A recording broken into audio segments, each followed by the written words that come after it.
Oh, good afternoon. I'm going to revisit the S&P 500 healthcare sector that I did a video on a few weeks ago. We talked about how the sector had not been down more than 7 weeks straight. There were 3 consecutive times it had been down 7 straight weeks, but never an eighth. Well, in this particular instance, we started off this year with finally getting not only the 8th down week, but the 9th down week as well.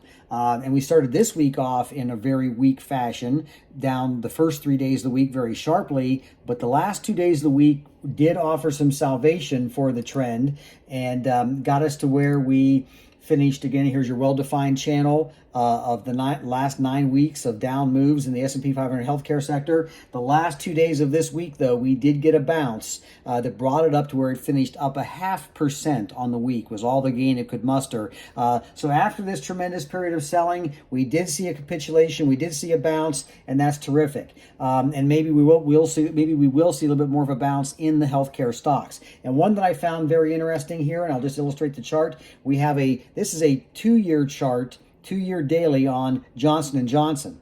And you can see we had a very well-defined head and shoulders pattern develop in that 2-year period over a very long trend. Then we get this dramatic sell down in Johnson & Johnson, huge. And the potential there, of course, exists always for a bounce, right? We like to look for bounces when things are trending this down this much and this sharply. Well, interestingly enough, you'll notice there's a trend line right here that we've intersected, and that trend line, to find the origins of that trend line, we have to go back 11 years to 2012.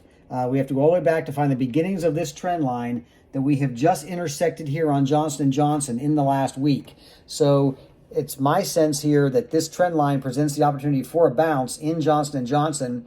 And but again, perhaps only a bounce because the sector, healthcare, pharmaceuticals, hospitals, biotech, all showing relative weakness to the market.